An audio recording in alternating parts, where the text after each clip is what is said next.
주님께서 여러분과 함께 또한 사제의 영과 함께 루카가 전한 거룩한 복음입니다. 주님 영광 받으소서.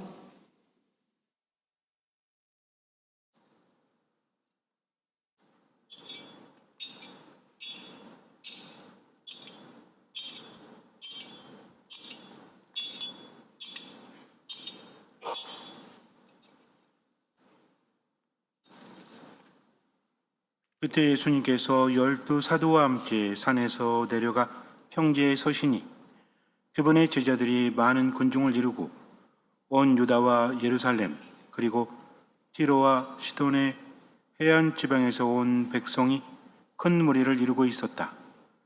예수님께서 눈을 들어 제자들을 보시며 말씀하셨다. 행복하여라 가난한 사람들, 하나님의 나라가 너희 것이다. 행복하여라 지금 굶주리는 사람들, 너희는 배부르게 될 것이다. 행복하여라 지금 우는 사람들, 너희는 웃게 될 것이다. 사람들이 너희를 미워하면, 그리고 사람의 아들 때문에 너희를 쫓아내고 모욕하고 중상하면 너희는 행복하다. 그날에 기뻐하고 뛰놀아라. 보라, 너희가 하늘에서 받을 상이 크다. 사실 그들의 조상들도 예언자들을 그렇게 대하였다.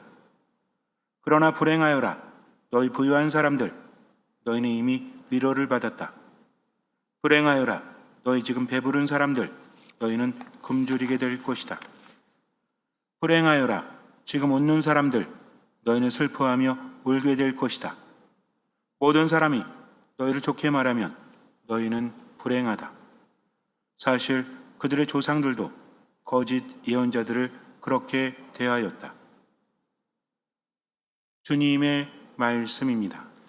그리스도님 찬미합니다. 때제 성가 주님 사랑은입니다.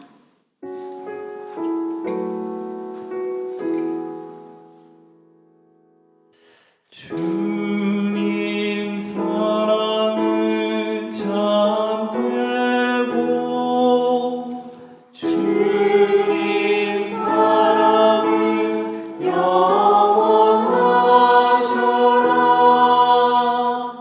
주님 사랑은 참되고 주님 사랑은 영원하셔라. 주님 사랑은 참되고 주님 사랑은 영원하셔라.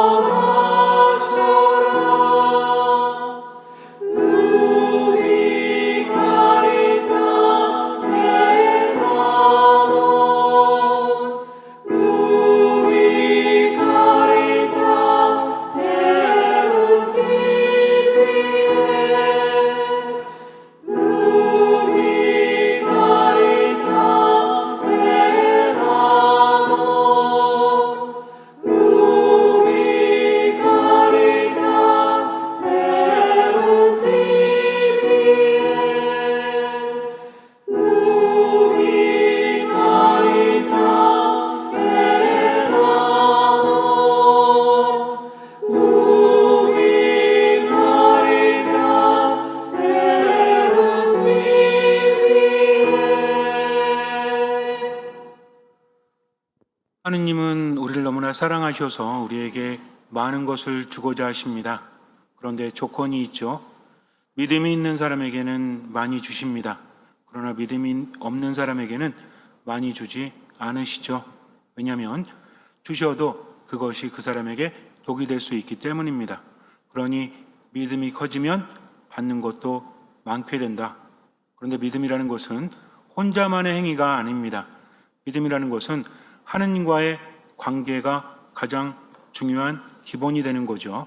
그래서 하느님을 신뢰하고 그분께 모든 것을 맡기는 것, 그럴수록 믿음이 커집니다. 내가 뭔가를 할 때 하느님을 신뢰하는 만큼 당당하죠. 보통 믿을 구석에 있는 사람들이 어떻게 합니까? 큰 소리 칩니까? 아니면 주눅 들어 있습니까? 큰 소리 치죠. 그래서 똥개도 지집 앞에서는 50% 먹고 들어간다고 하죠. 개들 보면 그래요. 처음에는 앞에서 알짱거릴 때 막 뭐라 그러면 도망가다가 지네 집 앞에 딱 서잖아요. 그럼 안 도망갑니다. 누굴 믿고? 주인을 믿고 그렇게 하는 거죠. 그러니 믿음이 없다면 뭐만도 못한 거예요?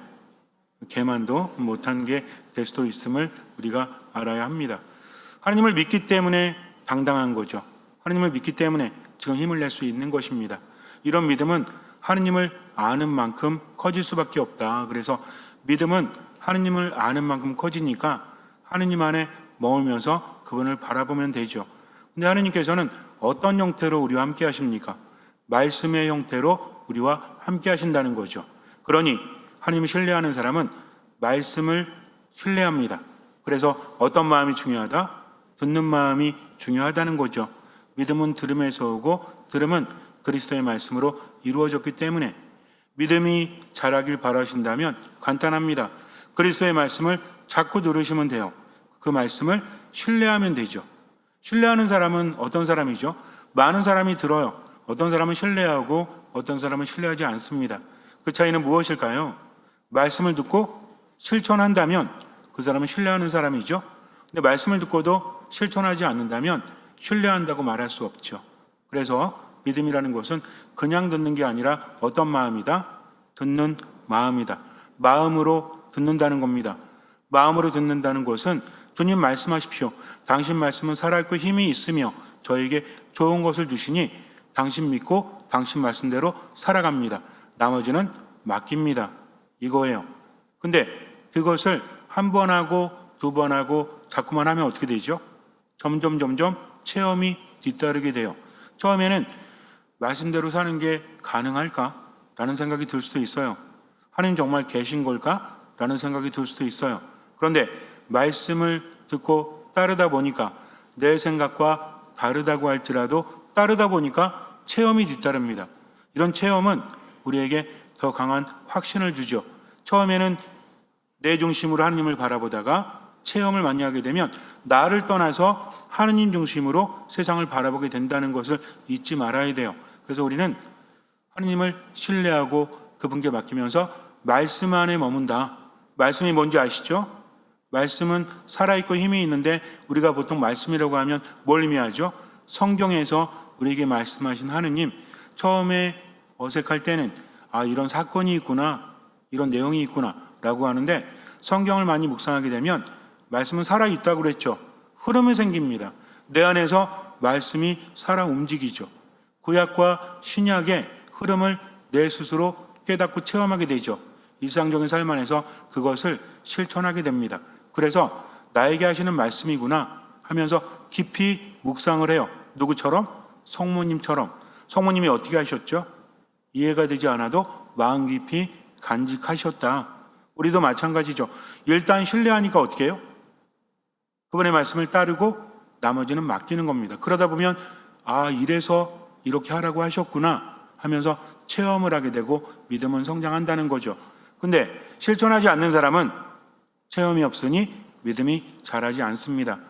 그러니까 여러분들도 저도 마찬가지지만 하나님의 말씀을 들었으면 얼마만큼 할 수 있는 만큼 또 얼마만큼 보이는 만큼 실천하면 되죠. 예수님께서 말씀하십니다. 어떤 사람은 행복하다, 또 어떤 사람은 불행하다. 마태복음에서는 진복 8단이라고 그래가지고 행복한 8사람이 나오죠.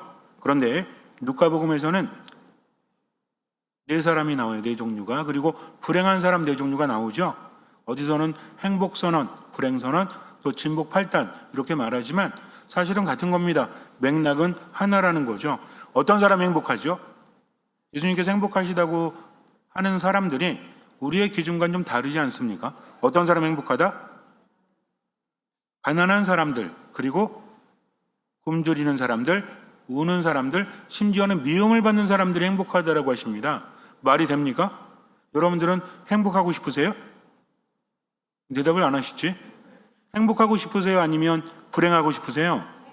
행복하고 싶죠? 그럼 어떻게 하면 돼? 가난하면 돼요. 그리고 어떻게 하면 돼요? 굶주리면 돼요. 또 어떻게 하면 돼요? 울면 돼요. 울면 안 돼가 아니라 울면 되는 겁니다. 그리고 미움 받으면 돼. 근데 불행하고 싶으면 어떻게 해요? 거꾸로죠. 부자면 돼. 그리고 배부르면 돼. 또 웃으면 돼. 그리고 칭찬받으면 돼요. 근데 우리는 세상을 어떻게 살아갑니까? 칭찬받으려고 살아가잖아요. 인정받고 싶잖아요. 인정받고 싶은 욕구가 나쁜 것은 아니잖아요. 또 웃고 싶어서 세상을 열심히 살지 않습니까? 그리고 가난을 피하려고 살지 않습니까? 결국 우리가 추구하는 것은 다 불행의 길이라는 거죠. 근데 기도할 때 하느님께 뭐 달라고 해요? 하느님 가난을 주십시오라고 말해요. 하느님 저를 울게 하소서. 울게 하소서? 너무 유명해가지고 그렇게 합니까? 미움받게 하소서라고 말합니까? 굶주리게 하소서라고 말해요? 그렇지 않죠. 그렇다면 이 의미가 과연 무엇일까? 예수님께서 말씀하십니다. 너희의 조상들도 예언자들을 그렇게 하였다. 너희가 지금 힘들지만 하늘에서 받을 상이 크다. 누굴 이야기합니까?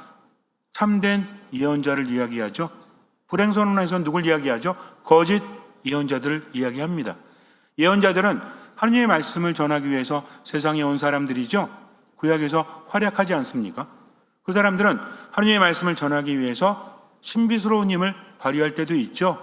예언도 합니다. 그러면서 어때요? 박해받죠. 또 힘들죠. 즉 하느님의 뜻대로 살다 보니까 힘들고 괴로운 사람들, 그냥 게을러서 가난한 사람들, 일하지 않아서 굶주리는 사람들을 의미하는 것이 아니라 하느님의 뜻을 실천하다 보니 힘겨움 속에 빠져드는 사람들, 이 사람들이 행복하다는 거죠. 누가 알고 계시기 때문에? 하느님께서 알고 계시기 때문입니다. 나중에 받을 상이 크기 때문이죠. 그러나 반대로 부자이고 굶주리지 않고 배부르고 웃고 칭찬받는 사람들 어떤 사람들이에요? 예전에도 그러하였다 너희 조상들도. 누구를? 거짓 예언자들을. 거짓 예언자들은 누굴 바라봤죠? 하나님의 뜻을 전하기보다는 사람들의 인기에 편승합니다. 처음에는 하나님의 영을 지녔을 수도 있었어요. 가면서 변질되었다는 거죠. 왜 그렇습니까? 하나님의 뜻을 생각하지 않고 사람의 일만 생각하니까. 구약에서 우리가 예언자까지 말하지 않다고 할지라도 사울이라는 사람이 있죠. 사울이 누구죠? 이스라엘의 첫 번째 왕이지 않습니까? 이 사람은 정말 대단했죠. 하나님의 부르심을 받고 기름 부음을 받은 자, 하나님께 선택받은 사람이었어요. 근데 점점 어떻게 합니까? 왕의 자리에서 스스로에게 집중하게 되고 하나님의 소리를 듣지 않죠. 그래서 어떻게 돼요? 나중에는 결국 다윗을 시기하지 않습니까? 다윗에게 어쩔 수 없이 왕자를 물려주지만 그 가족이 완전히 망가졌죠. 왜? 하느님을 떠나 있었기 때문입니다. 또한 사울은 악한 영이 늘 그를 괴롭히죠. 그럴 때마다 다윗이 연주해주면 그 괴로움에서 벗어나게 됩니다. 이런 거예요. 그러니까 중요한 건 뭐냐면 하나님의 뜻대로 지금은 살아갈 수 있느냐, 그렇지 못하느냐, 이걸 이야기한다는 거죠. 겉으로 볼 때 돈이 많은 사람, 돈이 적은 사람, 이게 아니죠. 여러분들은 돈 많이 벌기 위해서 노력하죠. 승진할 때마다 집에서 욕먹어요? 나 오늘 승진했어. 왜 그랬어? 승진하면 돈 많아지잖아. 그러면 안 되지. 그럽니까? 와서 뭐라 그래? 나 이번 승진해서 떨어졌다. 내 한 턱 낼게 그래요? 그렇지 않잖아요. 그래서 우리의 삶과 성경의 이야기가 서로 반목하거나 반대되는 것이 아니라 뭘 알아야 된다? 그 의미를 깨달아야 한다는 거죠. 하나님의 뜻을 따르고 그것을 전하기 위해서 당하는 괴로움은 하느님이 아신다는 겁니다. 근데 이것은 단순히 하나님의 말씀을 전하고 예언자들처럼 또는 성직자들 복음을 전하는 공적인 임무를 하는 사람들뿐만 아니라 개개인의 삶도 마찬가지라는 거죠. 우리는 삶으로서 하나님을 증거하죠. 하나님의 뜻대로 지금을 살아갑니다. 때로는 욕심이 나고 때로는 인간적으로 정말 하나님의 뜻을 거스르고 싶어도 어떤 마음으로? 듣는 마음으로 지금을 살아가는 거죠. 그럴 때 열매는 맺어질 수밖에 없는 겁니다.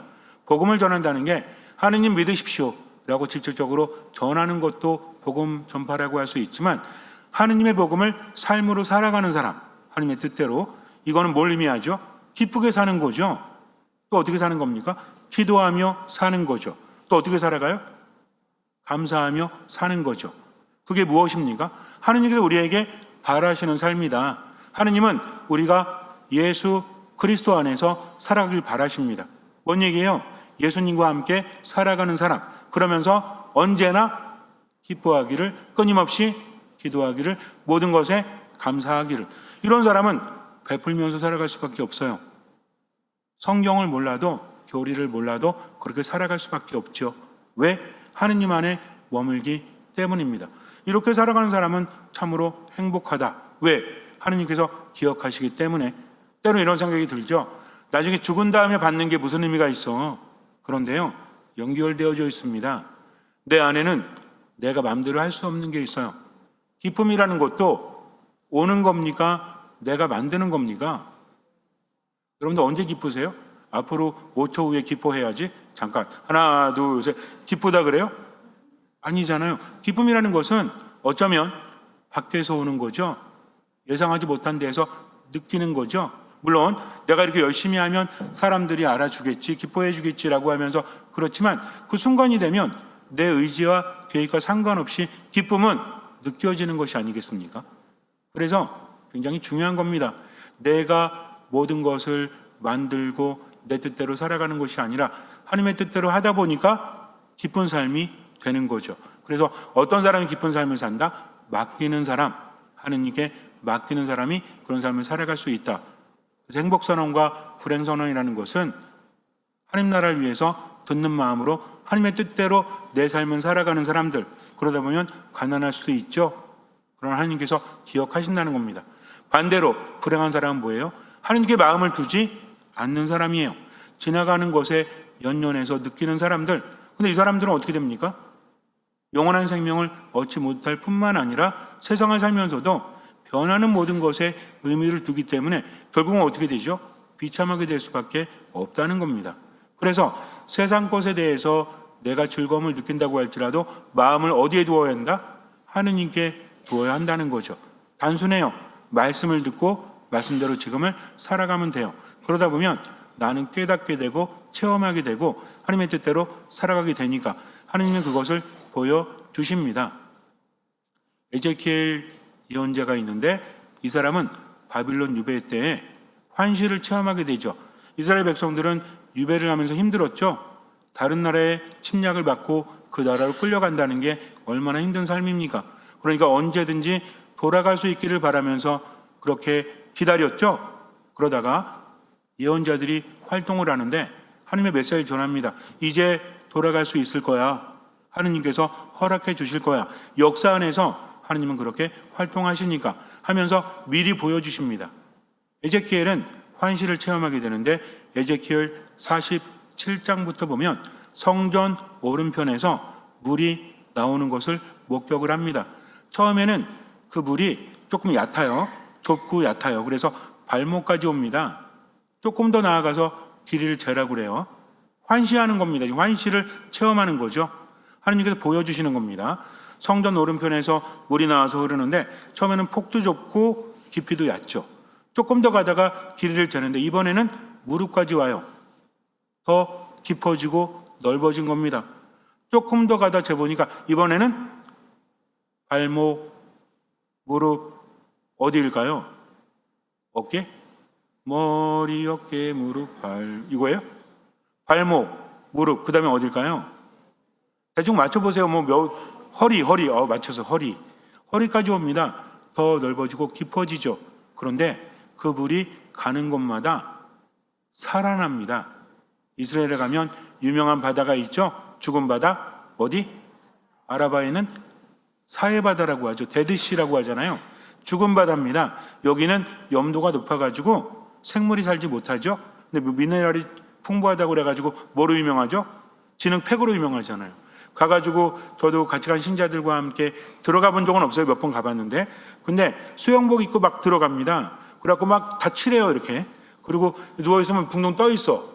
왜? 거꾸로 놓으면 안 돼요. 제대로 이렇게 누워야 돼요. 거꾸로 놓으면은 그 짠물 다 먹어야 되는데 엄청 짭니다. 근데 이게 죽은 바다죠? 왜 그래요? 막혀 있거든. 뚫려 있지 않으니까 계속 고여지는 겁니다. 그러면서 증발되는 거죠. 염도가 높아질 수밖에 없죠. 그런데 여기에 그 성전 오른편에서 나온 물이 흐르게 되니까 그 바다가 살아납니다. 바다가 살아나면 뭐가 우글우글거리겠어요? 미네랄이? 염분이? 물고기가 우글우글거리죠. 살아 있다는 겁니다. 죽은 것도 살리시는 거죠. 그리고 그 물이 흐르는 데마다 물고기만 우글우글 거리는 게 아니라 그 주변에 나무들이 자랍니다. 왜?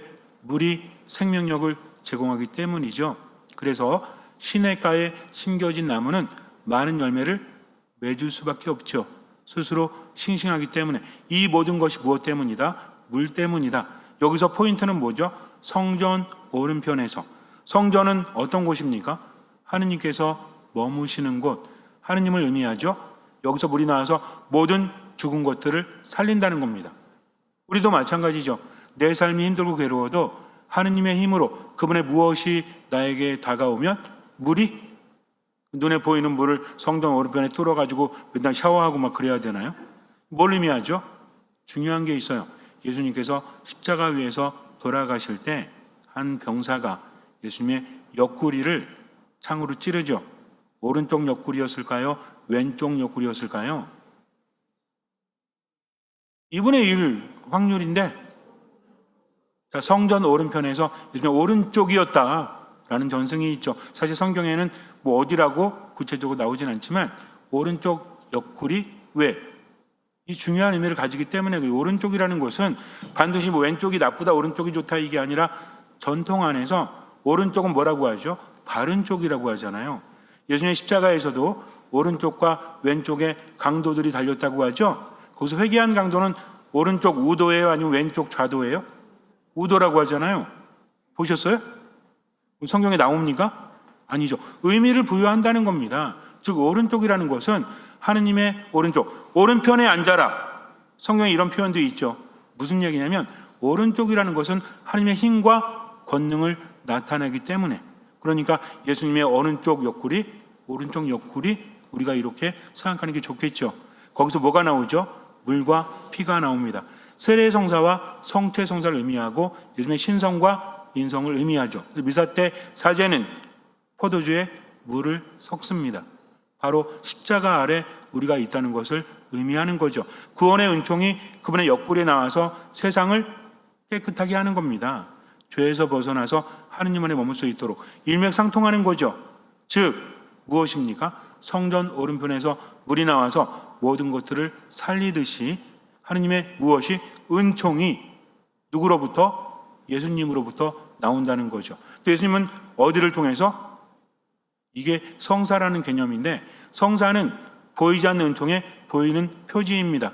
이거 여러분들 똑똑하시니까 이해 잘 하실 거예요. 한 번만 설명할게요. 잘 들으세요. 성사는 뭐다? 보이지 않는 은총의 보이는 표지. 그러니까 예수님은 우리 눈에 보이죠? 옛날에는 하느님 볼 수 없었죠? 근데 누굴 통해서? 예수님을 통해서 하느님을 보게 되죠? 예수님이 누구신 거예요? 하느님이신 거죠. 그러니까 예수님 뭐라고 하십니까? 나를 본 것은 아버지를 뵌 것이다. 이렇게 말씀하십니다. 예수님의 모든 것은 하느님의 모든 것이죠. 예수님은 또 어떻게 하십니까? 베드로에게 하느님 나라의 열쇠를 넘기죠. 너희가 땅에서 매면 하늘에서도 매일 것이고 땅에서 풀면 하늘에서도 풀릴 것이다 하면서 어디에? 교회에 당신의 권한을 주십니다. 그래서 여러분들이 고해 성사를 볼 때 용서받는 이유는 사제의 영성이 높아서 이야 이게 아닙니다. 가끔 그런 분들이 있어. 우리 신자분들 중에 어떤 신부님이 가면 고해 성사의 은총이 가득해. 이건 느낌인 거예요. 고해 성사의 본질은 아닙니다. 물론 고해 성사 때 신부님의 훈화가 좋고 음성이 좋고 그러면 더 낫겠죠, 그죠? 짝짝 갈라지는 음성보다는 그래도 성우 같은 목소리가 낫겠지, 듣기에는. 근데 이게 본질이 아닙니다. 본질은 뭐예요? 나 오늘 목소리 좋은 신부님한테 고해 성사했다 이거예요? 그래? 나는 신부님 목소리 허스키한데? 그겁니까? 아닙니다. 사제경을 통해서 누가 용서하시는 거죠? 예수님께서 용서하시는 거다. 그러니까 교회가 말하면, 공적으로 신앙적인 것을 말하면 누가 말하는 거다? 하느님께서 말씀하시는 거다. 물론 시대적인 한계가 있기 때문에 그때그때마다 오류도 있을 수는 있어요. 그러나 근본적인 것은 옳다는 겁니다. 그래서 교회는 누구의 성사죠? 그리스도의 성사입니다. 교회에서 하는 것은 누가 하는 것이다? 그리스도께서 하시는 거다. 그러면 아주 어려운 문제, 하느님의 성사는 누구시죠? 너무 어렵나? 자, 성사라는 말은 보이지 않는 은총에 보이는 표지입니다. 즉 교회가 하는 성사 있죠. 교회도 성사예요. 누구의? 그리스도의 성사입니다. 그리스도가 교회를 통해서 일을 하시니까 교회는 표진 거죠. 누구의 표진 거예요? 그리스도의 표진 겁니다. 그래서 성사라고 하는 거죠. 자, 그렇다면 그리스도는 누구의 성사예요? 하느님의 성사인 거죠. 하느님께서 그리스도를 통해서 당신을 보여주셨다, 이런 의미입니다. 그러니까 우리가 교회 안에서 하는 모든 성사 활동은 다 누구의 활동이다? 예수 그리스도의 활동이라는 거죠. 그분은 우리를 살리시는 겁니다. 이게 우리 신앙의 핵심이라는 거죠. 내가 잘하기 때문에, 내가 대단하기 때문이 아니라 내가 하느님 안에 머물기 때문이다. 그래서 하느님께로부터 은총이 흘러나온다. 성전 오른편에서, 그리고 예수님의 옆구리에서 은총이 흘러나와서 우리를 살린다는 거죠. 그러니 가장 중요한 건 뭡니까? 하느님 안에 머무면서 그 은총을 받는 거죠. 이게 신앙의 중심이에요. 근데 요즘에 이게 자꾸 흐트러지는 것 같아. 성당에 오는 이유가 저마다 다른 이유가 있지만 핵심을 자꾸 잃어버리게 만드는 것 같아요. 성당은 뭐 하는 곳입니까? 하느님 만나는 곳이죠. 근데 하느님은 자꾸 희미해져. 자꾸만 인간적인 얘기가 더 많아요. 그러면 안 되는 거죠. 우리가 즐겁게 행복하게 살아가는 것도 중요하지만 신앙은 하느님 안에 머무는 거다. 그분의 말씀을 듣고 그분의 말씀의 모든 것을 맡기고 지금을 살아가는 거죠. 그래서 누구를 의지하며 사느냐, 이게 중요해요. 돈에 의지하며 살면 안 되죠. 그럼 돈이 많으면 기뻐하고 돈이 적으면 슬퍼하잖아요. 사람에게 의지하는 것도 안 되죠. 그 사람도 사람에게 의지해서 세상을 살아가잖아요. 그러니까 세상에 의지하거나 마치 제 힘이 모든 것인 것처럼 살아가는 사람은 안 된다. 왜? 하느님께 마음을 두지 않으니까. 세상을 살면서도 하느님께 마음을 두어야 한다. 이게 가장 중요하다는 겁니다. 그래서 어떤 마음이 중요하다? 듣는 마음이 중요하다는 거죠. 하느님께 마음을 두는 사람은 어떤 사람이죠? 시냇가에 심겨진 나무와 같다. 근데 하느님께 마음을 두지 않고 세상에만 집착하며 사는 사람은 어때요? 그 사람은 사막의 뭐와 같다? 사막의 덤불과 같은 겁니다. 오늘 예레미야가 우리에게 이야기하고 있잖아요. 잠시 눈을 감고 한번 들어보세요. 예레미야서 17장에서 이렇게 말합니다. 주님께서 이렇게 말씀하신다. 사람에게 의지하는 자와 쓰러질 몸을 제 힘인 양 여기는 자는 저주를 받으리라. 그의 마음이 주님에게서 떠나 있다. 그는 사막의 덤불과 같아 좋은 일이 찾아드는 것도 보지 못하리라. 그는 광야의 메마른 곳에서 인적 없는 소금 땅에서 살리라 라고 말씀하십니다. 주님으로부터 마음이 떠나 있기 때문에 사막의 덤불과 같다라는 거죠. 그런데 주님을 신뢰하고 그의 신뢰를 주님께 두는 이는 복되다. 그는 물가에 심긴 나무와 같이 제 뿌리를 시냇가에 뻗어 무더위가 닥쳐와도 두려움 없이 그 잎이 푸르고 가뭄 해에도 걱정 없이 줄곧 열매를 맺는다. 눈을 뜨세요. 즉 하느님께 신뢰하는 사람은 시냇가에 뿌리를 두는 거죠. 그러니 어때요? 무더위가 찾아와도 살아나죠. 왜? 뿌리를 통해서 하느님께로부터 받을 수 있기 때문입니다. 이게 신앙이라는 거죠. 그래서 우리가 살아가면서 때로는 삶의 힘겨운 인생의 여정 안에서 하느님을 신뢰하는 겁니다. 하느님, 당신을 믿습니다 하면서 하느님 안에 머물기 위해서 최선을 다하는 거죠. 미사 안에 머물고 말씀 안에 머물고 기도 안에 머물고 듣는 마음으로 하느님께서 내 양심을 통해서 말씀하시면 그렇게 사는 거죠. 얼마만큼? 할 수 있는 만큼, 보이는 만큼, 나머지는 맡기는 겁니다. 그래서 미사할 때도 어떤 미사인 것처럼, 처음 미사인 것처럼, 그리고 유일한 미사인 것처럼, 그리고 마지막 미사인 것처럼 누구 만난다?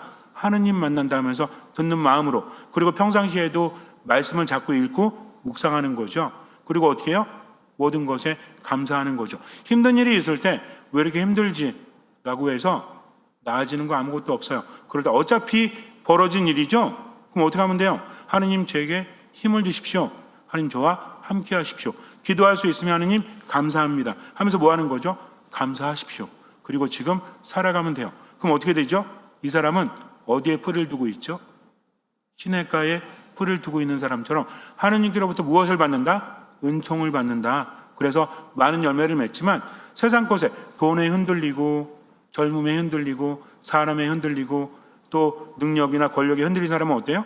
이 사람은 모든 것이 지나가는 것 안에서 쓰러지고 만다는 거죠. 영원하지 않기 때문에. 그러니 어떻습니까? 늘 과거에 갇혀서 우울하고 미래에 대한 걱정으로 분노하면서 지금을 살아가는 거죠. 그러면 안 되겠죠. 그러니까 이 순간 하느님 안에 머물러 있음에 감사하고 기뻐하면서 기도하면 돼요. 하느님께 맡기면 된다. 그래서 기도할 때, 묵상하실 때 한번 생각해 보세요. 내 뿌리가 지금 어디에 있나? 내 삶 안에서 온통 어떤 걱정을 하고 있는가? 또 마음이 어디에 있는가? 하느님께 마음을 두는 사람은 어떤 마음으로? 듣는 마음으로. 근데 이거 자꾸 하셔야 됩니다. 추상적으로 여기 있어서는 안 돼요. 계속해야 돼요. 그래서 힘들 때도 뭐 한다? 기도한다. 기쁠 때도 뭐 한다? 기도한다. 사안할 때 뭐 한다? 기도한다. 기도하기 힘들면 성호라도 그으세요. 성호 계속 긋는 거야. 그럼 성호만 계속 긋겠어요? 성호 긋다가 아멘이라도 하겠지.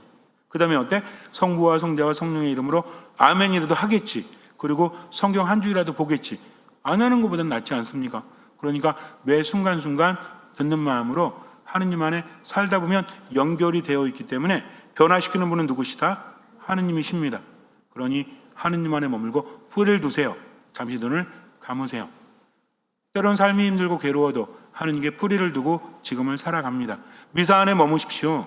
말씀 안에 머무십시오. 기도 안에 머무십시오. 그리고 내 마음의 중심을 하느님께 두기 위해서 노력하십시오. 할 수 있는 만큼 보이는 만큼 말씀 잡고 묵상하셔야 돼요. 그러면 내 삶의 뿌리를 하느님께 두게 됩니다. 지나가는 것들에 흔들리지 말고 하느님 바라보면서 지금을 살아가십시오. 어쨌든 하느님의 말씀이니까 신뢰하고 하느님 때문에 언제나 기뻐하며 사십시오.